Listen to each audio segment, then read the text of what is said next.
Bismillahirrahmanirrahim. Assalamualaikum warahmatullahi wabarakatuh. Jumpa lagi di kajian Nahwu dan Shorof untuk surat-surat dalam Al-Quran. Kali ini kita akan membahas surat Al-Falaq ayat yang keempat. Dan ayat yang keempat ini kita bahas tidak hanya secara Nahwu dan Shorof, tetapi juga lewat pendekatan linguistik secara umum, khususnya berkenan dengan makna tentang kata yang ada dalam ayat keempat surat Al-Falaq ini. Semoga bermanfaat untuk kita semua. Selamat menyimak.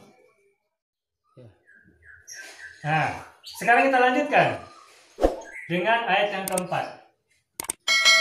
Ayat yang keempat berbunyi wa min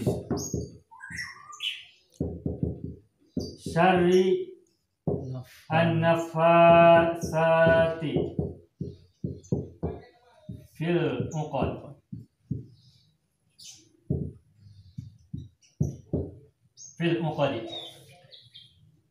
Oke, kita mulai bahas ya.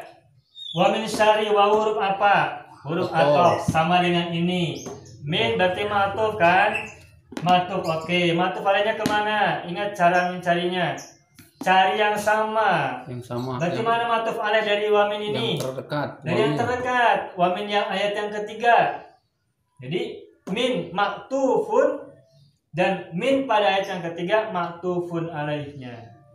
Dah selesai. Min huruf jar kan? Ya. Berarti sesudahnya majrur. Mana majrur? Syari. Syari majrur. Berarti isim apa fi'il? Syari. Isim. Setiap ada huruf jar, maka kata sesudah huruf jar pasti isim. Nah, syari kenapa kasroh? Majrur oleh apa? Min. Oleh huruf jar min. Ya. Kenapa syari tidak menggunakan alif lam? Karena mudhof. Syarat mudhof apa aja?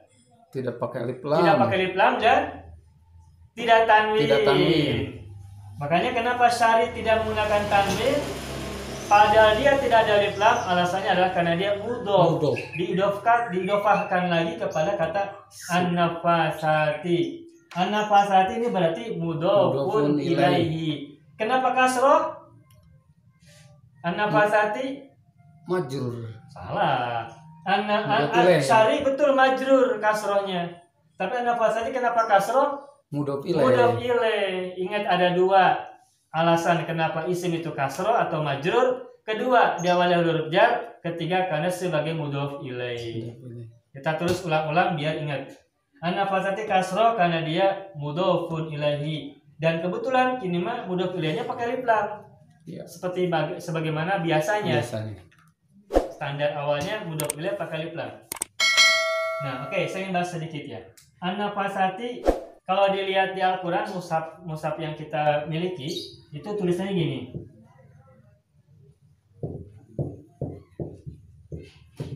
Nah, gini ya. An-nafa, salah, maaf. An-nafa, fa-nya nggak dikasih alif, sa-nya nggak dikasih alif, tapi pakai huruf, pakai harokat yang berdiri. Mad badal.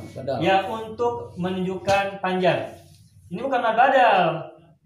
Mad badal itu kalau alif bertemu alif, nanti dikasih tanda gini. Asalnya adalah alif dan alif. Tuh, A. Lalu A, dua alif. Ini alif kan? Dua alif bertemu, maka disatuin.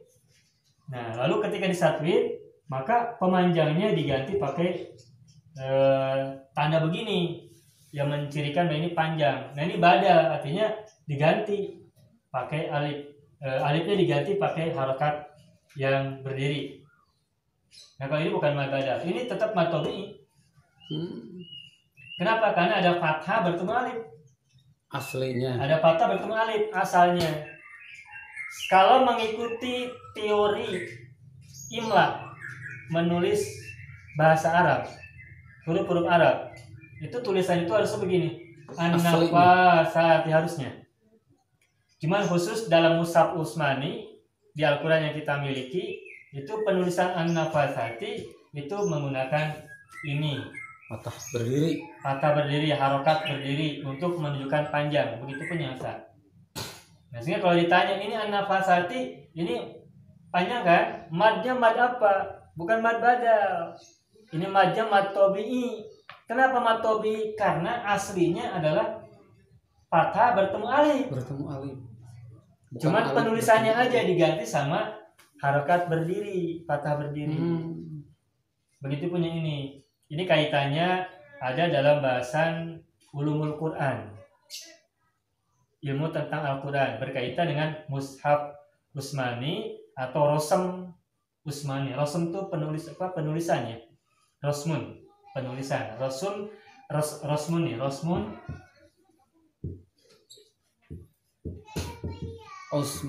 Utsmaniyun.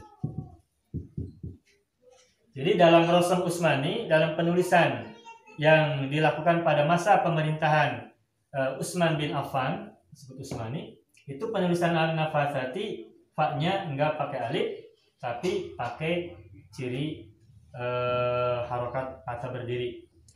Nah, tapi kalau dikembalikan ke tata cara penulisan secara kaidah imla, harusnya begini, an-nafasati. Jadi madnya mad tobi'i, bukan mad badal. Mad tobi'i ya, bukan mad badal. Nah, jadi kembali, ini hanya ada di mushaf Al-Quran saja. Kalau kita nulis di tulisan-tulisan biasa, an-nafasati di tulisan biasa, bukan Al-Quran ya, bukan mushaf. Arab biasa.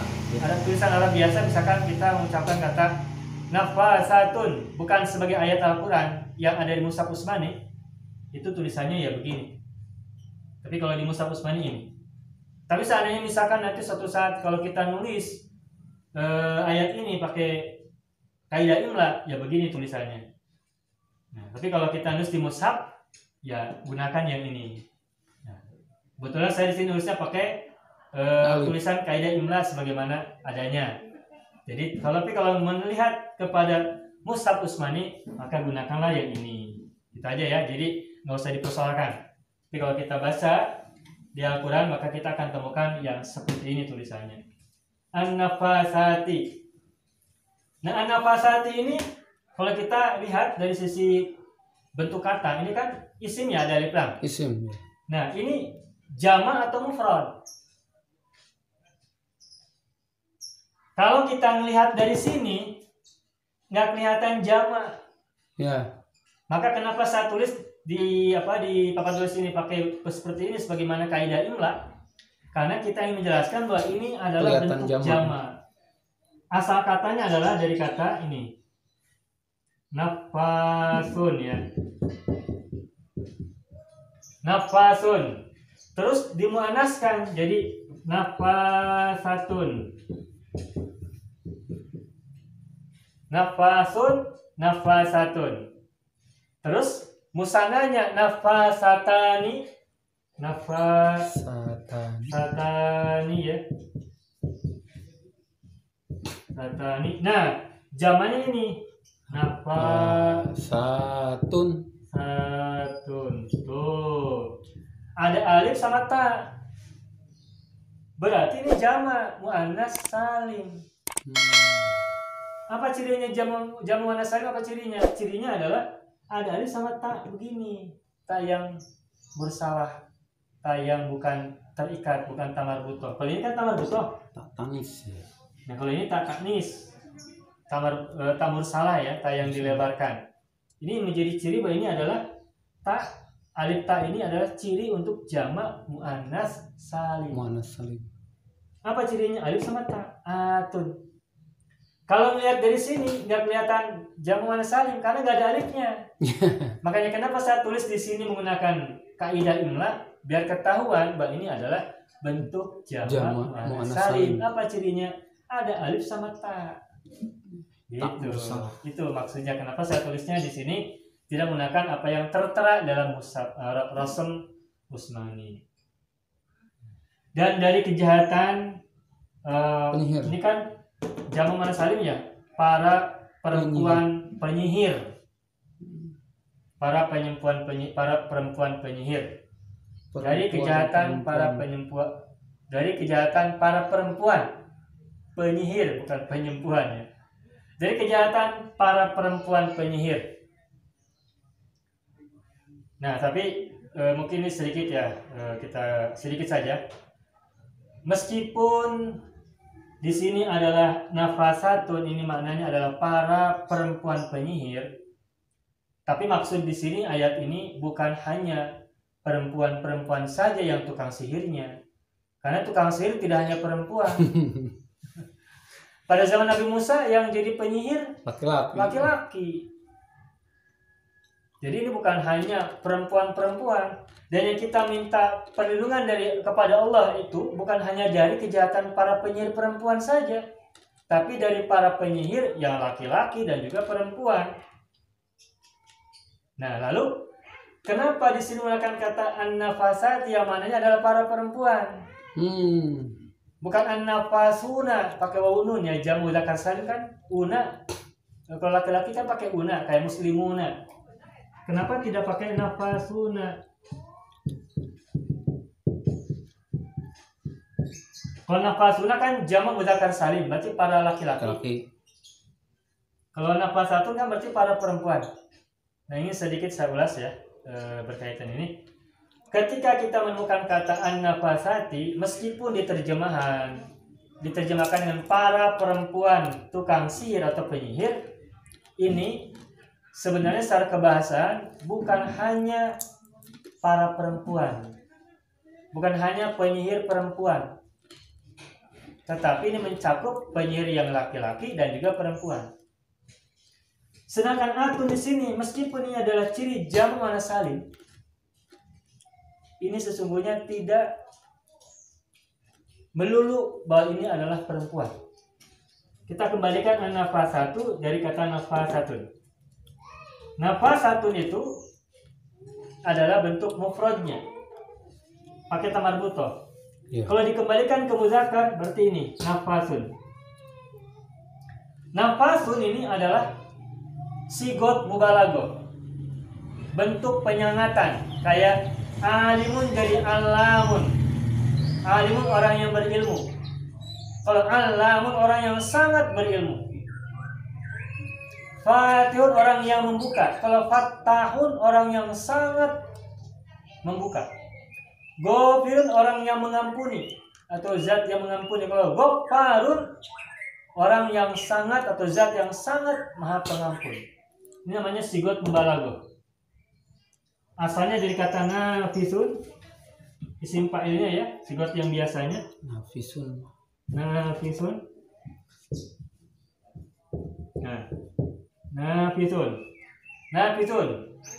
Orang yang menyihir.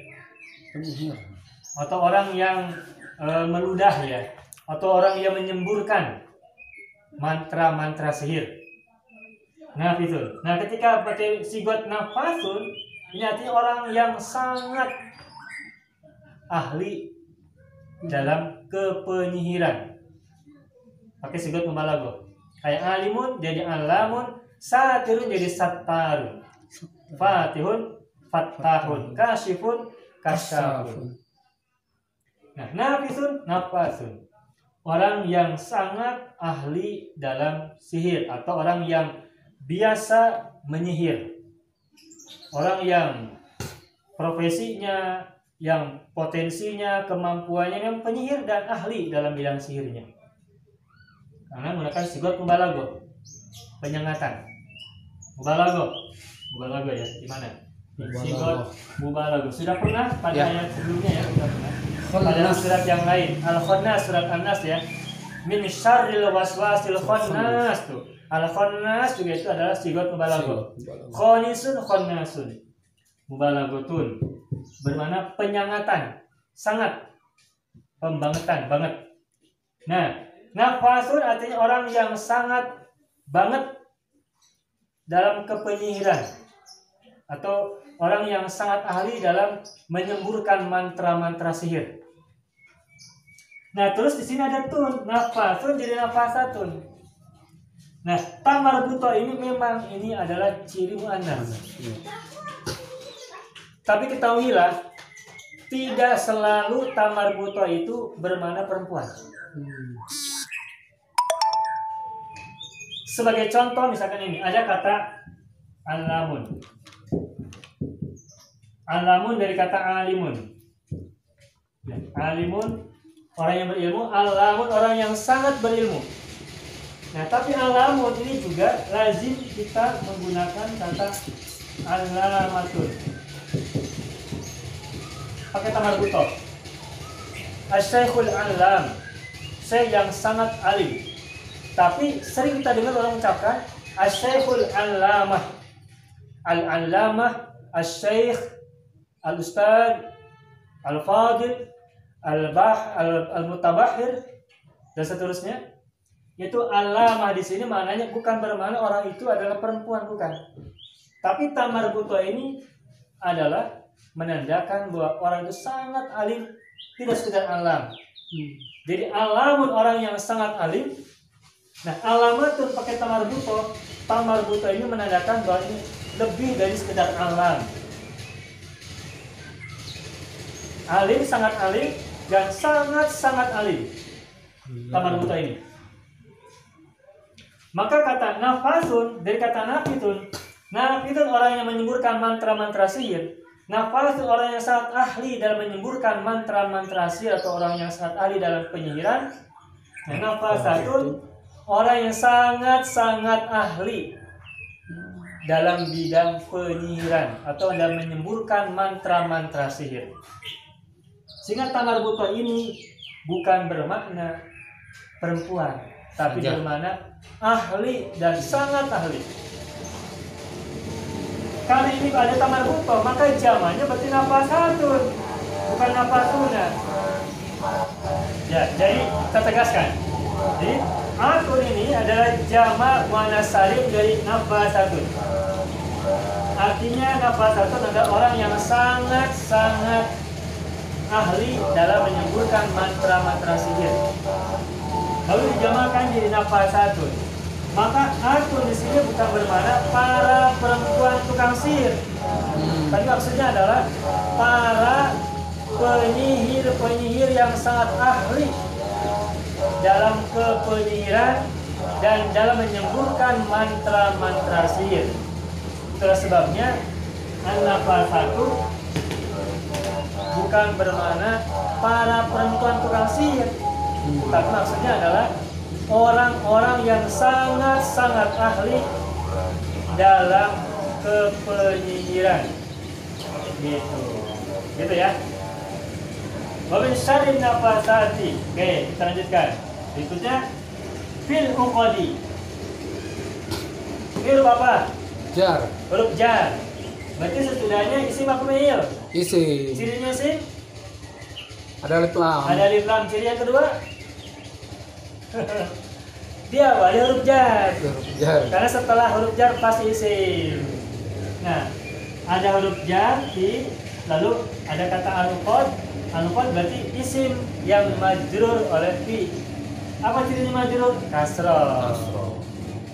Al-qad bentuk mufrad apa bentuk jamak? Al-qad ini bentuk jamak. Dari kata apa? Dari kata uqdatun.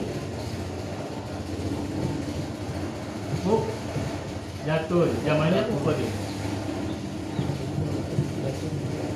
Uqdatun, uqdun. Kayak kata yang misalkan syu'latun, syu'alun, kurbatun, kurobun, dan banyak contoh-contoh yang lain. Min uqadi dalam ikatan-ikatan. Dari kejahatan para penyihir yang sangat ahli dalam menyemburkan mantra-mantra sihirnya, fil uqadi dalam ikatan-ikatan atau dalam buhul-buhul. Karena ya mungkin dulu para penyihir kalau mau membacakan mantra-mantra sihirnya itu menggunakan buhul-buhul, menggunakan ikatan-ikatan, tali-tali. Ya, kalau zaman sekarang mungkin penyihirnya tidak lagi menggunakan ikatan-ikatan, mungkin ada pakai boneka, ada pakai yang media-media yang lain. Nah, kenapa di sini ungkapannya pakai fil uqad dalam buhul-buhul atau dalam ikatan-ikatan? Ya, karena zaman dulu mungkin sebagian besar atau kebanyakan para penyihir kalau membacakan mantra-mantra sihirnya menggunakan media ikatan-ikatan atau tali-tali atau buhul-buhul. Demikian ayat yang keempat selesai.